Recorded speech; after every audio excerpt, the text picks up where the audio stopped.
안녕하세요, 여러분. 부천 성인문예학교 느로름반 사회 수업을 시작하겠습니다. 오늘은 우리 교과서 140조 이 현대민주정치와 시민 참여에서 오늘은 그 두 번째 시간 시민의 정치 참여에 대해서 알아보도록 하겠습니다. 먼저 학습 목표 보시면 첫째, 정치를 하는 과정에서 정치 주체의 역할을 알 수 있다. 정치에 참여하는 사람은 정치 주체가 되겠죠? 그러면 정치에 참여하는 사람들은 어떤 역할을 하게 되는 것인가? 두 번째, 정치하는 과정에 참여할 수 있는 다양한 방법을 설명할 수 있다. 우리 국민은 정치에 많은 참여를 하게 되는데요. 그래서 참여할 수 있는 여러 가지 방법에는 어떤 것이 있는지 살펴보겠습니다. 밑에 이것도 촛불 집회인데요. 정치에 참여하는 모습이죠. 국민들의 의사를 표현하기 위해서 이렇게 촛불 집회를 하는 것도 정치에 참여하는 모습입니다. 정치 과정에는 누가 참여할까요? 그리고 자신이 참여할 수 있는 방법에는 무엇이 있을까요? 나도 정치에 참여하고 싶은데 어떤 방법으로 하면 되는지 그런 방법을 알아보겠습니다. 정치 과정과 정치 주체의 역할. 현대사회에는 여러 직업과 집단이 생겨났고 사회를 구성하고 있는 사람들의 가치관도 매우 다양해졌다. 생각들이 다양하다는 겁니다. 사람마다. 그리고 서로 다른 가치도 다르고 이익도 다르겠죠. 이익이 서로 충돌하게 되는데요. 이때 서로 대립하고 맞서고 갈등, 싸우게 되죠. 그래서 대립과 갈등이 발생하게 된다. 서로 맞서고 싸우게 된다. 이를 해결하기 위해 다양한 의견을 듣고 그리고 사람들의 요구를 모아서 무엇을 원하는지 이런 것을 모아서 국가는 정책을 만들어야 되겠죠. 국가는 정책을 만들고 그리고 이를 실행하는, 집행하는 과정을 정치 과정이라고 합니다. 그래서 다양한 사람들의 의견과 요구를 모아서 정책을 만들고 이 정책을 집행하는 과정을 정치라고 한다. 정치 과정이라고 한다. 그러면 정치 과정에 참여해 영향을 미치는 개인이나 집단을 정치 주체라고 할 수 있겠죠. 정치에 영향을 미치는 사람들, 개인이나 집단을 정치 주체라고 하는데요.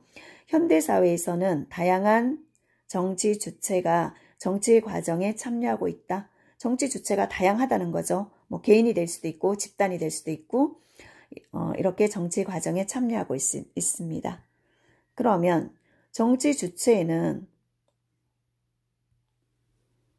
일단 국회가 있고요. 정부도 있죠. 행정부. 그리고 법원도 있습니다. 이것은 국가기관으로서의 정치 주체죠. 그리고 정당이 있어요. 우리나라 대표적인 정당, 더불어민주당, 그 다음에 국민의힘, 이런 정당들이 있고, 정치적으로 뜻을 같이 하는 사람들이 모인 거죠. 그리고 시민단체가 있습니다. 그리고 이익집단, 자신들의 이익을 위해서 모여있는 집단, 그리고 언론, 신문사, 방송국이 있죠. 이 모두를 정치 주체라고 할 수 있습니다. 네, 오른쪽에 보면 정치 과정과 정치 주체인데요. 한번 보겠습니다. 정당이나 시민단체, 이익집단, 언론이 정치 주체죠. 이런 사람들이 어떤 의견을 내서 여론을 형성을 해요. 여론을 형성을 해서 국회나 정부, 법원, 국가기관에 알려주겠죠. 그러면 국가기관에서는 이런 여러 의견들을 들어서 어떤 정책을 제시를 합니다. 그러면 정책을 결정하고 집행을 해야 되겠죠. 국민을 위해서. 그러면 국민들은 다시 어떤 정책을 누구한테 요구하나요? 이런 정당이나 시민단체, 언론에 요구를 하고 다시 이 사람들의 의견을 정부가 듣고 이렇게 돌고 도는 관계가 정치 과정이 되겠죠.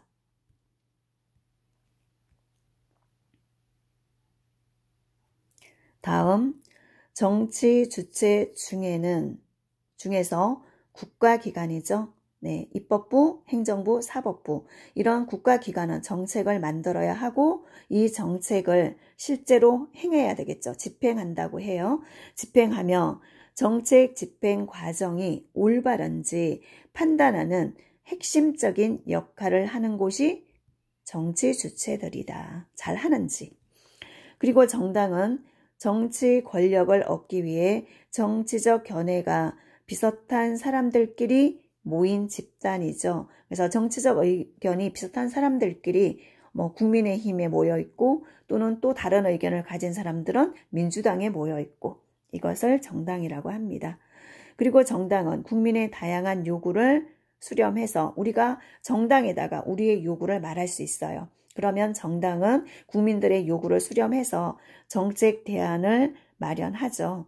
그리고 국민의 의견을 국회에서 법을 만드니까 법을 제정하는 것, 그리고 어떤 정책에 반영하도록 노력합니다.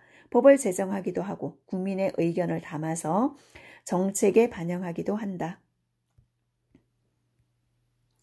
이번에는 시민단체입니다. 시민단체는 무엇일까? 시민단체는 시민이 자발적으로 모인 단체예요. 이것은 개인의 이익이 아니라 우리 모두 공공의 이익을 추구하기 위해서 그 다음 환경오염에 관한 시민단체도 있고요. 그 다음에 경제적인 어떤 소비자들의 모임도 있어요. 소비자로서의 이익을 위해서 그래서 이거는 개인의 이익이 아니라 우리 모두 공공의 이익을 추구하기 위해서 모인 사람들이 시민단체인데요. 자발적으로 모인 단체입니다.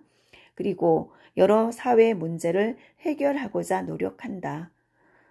이것이 시민단체, 공공의 이익을 위해서죠. 이번에 이익 집단이 있습니다. 이익 집단은 좀 다른 의미죠. 자신들의 이익을 위해서 모인 사람들이에요. 뜻을 같이 하는 사람들, 정치 과정에서 집단의 특수한 이익을 주장하기 위한 활동이다. 전국 약사회, 그럼 약사들만 모여 있는 거죠. 의사회, 의사들만 모여 있습니다. 이런 것을 이익 집단이라고 하고 그 다음에 정치 주체로서 언론이 있는데요. 신문사, 방송국이죠. 언론은 사회에서 언론입니다. 사회에서 발생하는 여러 가지 사건과 그 다음에 정부의 어떤 정책들이 있는지 이런 거에 대한 정보를 신문이나 방송을 통해서 국민에게 알려주죠. 국민에게 전달하고 이에 대해서 해설도 해줘요. 그리고 비판도 합니다. 이렇게 해서 국민들의 여론을 형성하는 역할을 하죠. 국민들이 어떤 것을 원하는지 여론을 형성합니다. 여론이라는 것은 많은 사람들이 원하는 어떤 의사, 이것을 여론이라고 하죠.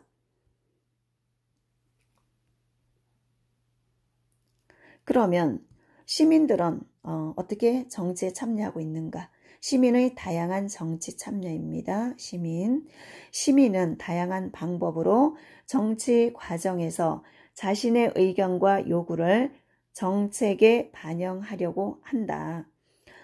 이처럼 시민이 정치에 관심을 가지고 정치 과정에 참여하는 모든 활동을 정치 참여라고 할 수 있겠죠. 민주주의에서 가장 기본적으로 시민이 정치에 참여할 수 있는 방법은 선거하는 거죠. 내 의사를, 내가 원하는 사람을 뽑는 것. 이것이 정치에 참여하는 방법인데요. 선거가 정치 참여 방법이다.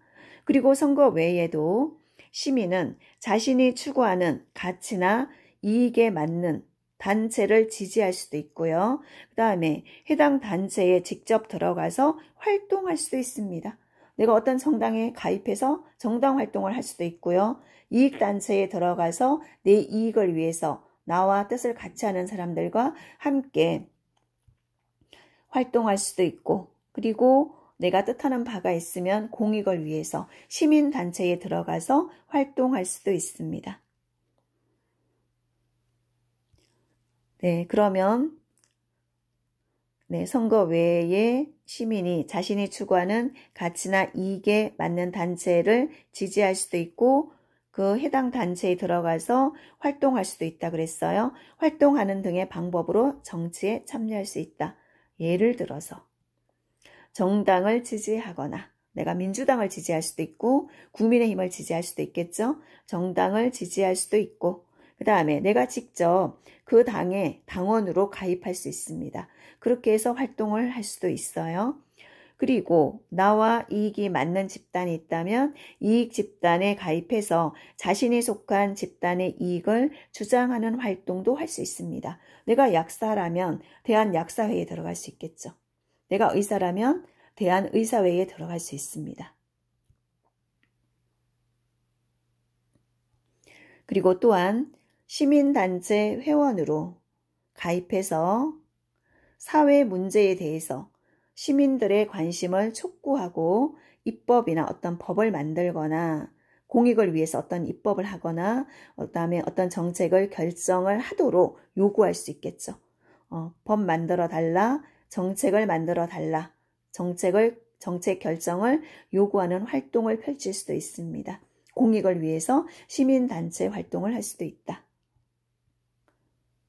그리고 이 밖에도 시민의 정치 참여 방법에는 자신의 의견을, 내 개인의 의견을 신문에 낼 수 있겠죠. 기고할 수 있어요. 신문이나 잡지 등 언론 매체에 전달하거나 자신의 의견을 표현하고 침해된 권리를 보호받기 위해서 행정기관에 청원할 수 있습니다. 이걸 청원권이라고 할 수 있는데요. 청원할 수도 있고 그 다음에 해결해 달라고 부천시청이나 이런 곳에 진정서를 제출할 수도 있습니다. 부천시로부터 내가 어떤 피해를 당했을 때는 부천시에 이거 해결해 주십시오 하는 진정서를 제출할 수도 있다. 이것이 다 정치 참여 과정이죠. 또한 서명운동을 할 수도 있어요.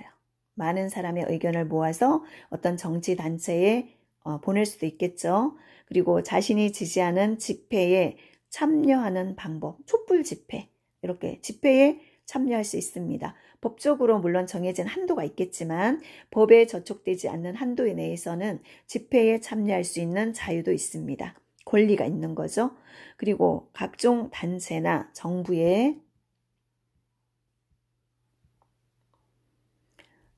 정부에서 주최하는 공청회 또는 토론회에 참여해서 자신의 의사를 밝힐 수도 있어요. 이것이 모두 정치에 참여하는 과정입니다.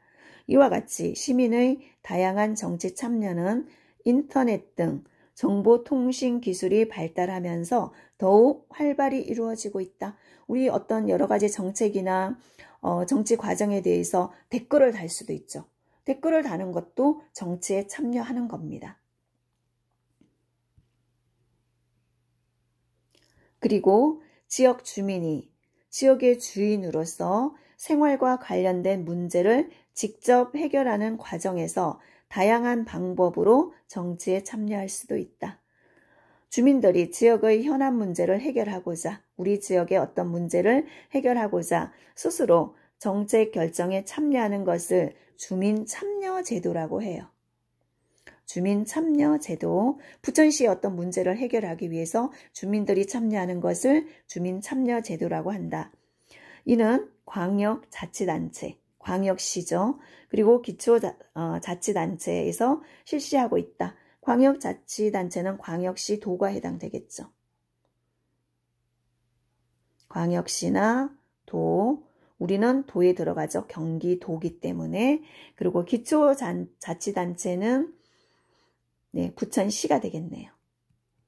우리는 부천시가 기초자치단체가 되겠습니다. 이래서 도나 시에서 이런 주민참여제도를 실시하고 있다. 그러면 주민은 정치 참여를 보장하는 제도, 그러면 주민들이 정치에 참여할 수 있는 것을 법으로 제도로서 보장을 해줘야 되겠죠. 그 다음에 제도와 방법에는 어떤 게 있냐면 주민에게 투표할 수 있는 권리, 그리고 주민 소환, 공청회, 주민 청원, 주민이 청원할 수 있어요. 이렇게 해달라. 그리고 주민 참여 예산제, 지역 예산에 대해서 주민이 참여할 수 있는 제도. 그래서 이런 것이 주민이 정치에 참여하는 모습이고 이런 제도와 방법이 있습니다. 그러면 여기서 주민투표라는 것은 주민투표는 지역의 중요한 결정사항이나 정책에 대해서 주민이 투표로 의사를 표시하는 거죠. 투표를 해서 주민의 의사를 표시한다. 그 다음에 주민소환이라는 것은 선출된 공직자가 예를 들어서 부천시장이 주민의 의사에 반하는, 주민들이 원하지 않는 일을 했을 때 반드시 투표를 해야 합니다. 투표를 해서 해임할 수 있어요. 부천시장에서 내려오게 하는 거죠.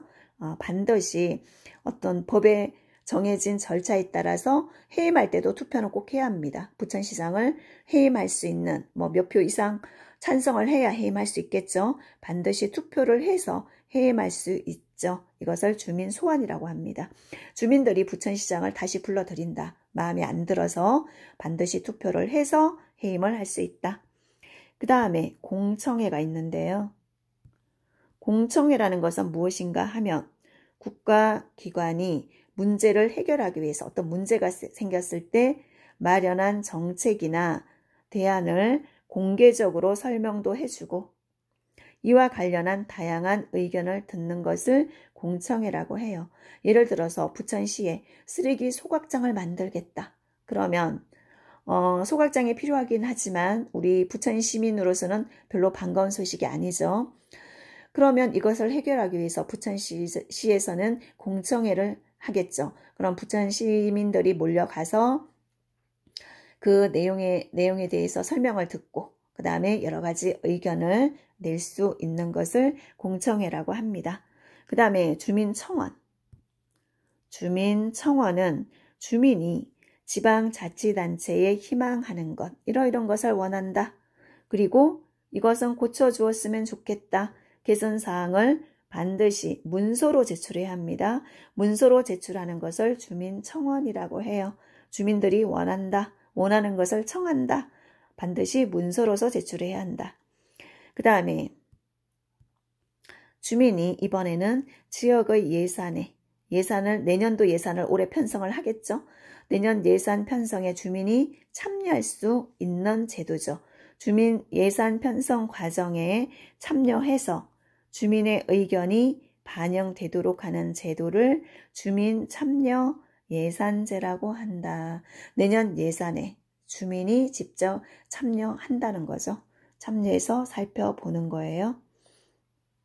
그러면 지방자치제도가 잘 운영되려면 주민들의 적극적인 참여가 필요하겠죠. 주민들이 많이 참여하지 않는다면 주민들이 원하는 쪽으로 시행이 되지 않겠죠. 여러 가지 정책이나 이런 주민들의 요구가. 그래서 반드시 많은 참여가 필요합니다. 그러면 생각 따지기 문제를 통해서 정리해 보겠습니다. 1번, 다음 역할에 적절한 정치 주체를 보기에서 찾아 써봅시다. 정당이 있고요. 이익 집단이 있고 언론이 있고 시민단체가 있는데 1번은 무엇일까요?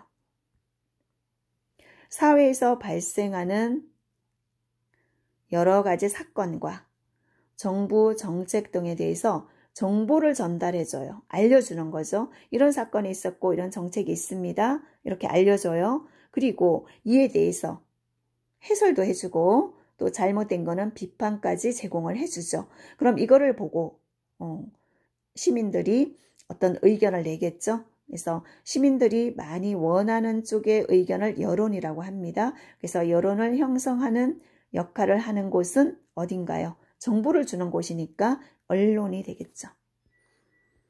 언론, 신문이나 방송국이 되겠습니다. 두 번째, 자신들의 특수한 이익을 위해서 이익을 실현하고자 결성한 집단, 약사회나 의사회, 그다음 그 외에도 많겠죠. 정치 과정에 압력을 행사하기도 해요. 이런 제도 이렇게 해달라 이렇게 요구를 하겠죠. 정부 정책에 대해서. 이것은 자신들의 특수한 이익을 위해서이기 때문에 이익 집단이라고 합니다. 그 다음 세 번째, 시민들이 공익 실현을 위해서 개인의 이익이 아니라 우리 모두의 이익, 공익 실현을 위해 자발적으로 만들어진 단체로 여러 사회 문제를 해결하고자 하는 마음에서 다양한 활동을 하고 있다. 이것은 시민단체입니다. 우리 모두의 이익을 위해서. 그래서 환경오염과 관련 시민단체도 있고요. 경제와 관련된 시민단체, 그 다음에 정치와 관련된 시민단체, 여러 가지가 있습니다.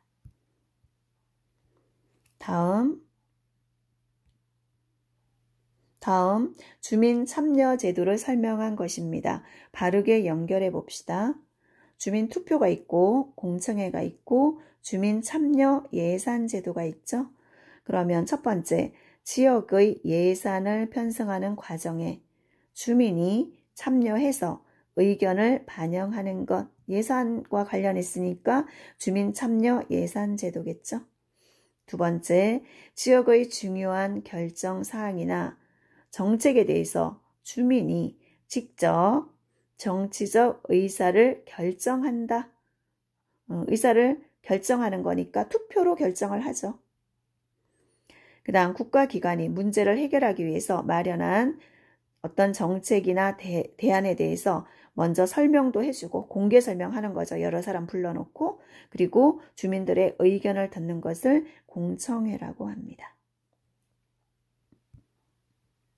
네, 이렇게 해서 생각 다지기 문제까지 풀어보면서 이 단원을 정리해 보았습니다. 오늘 수업은 여기까지 하겠습니다. 감사합니다.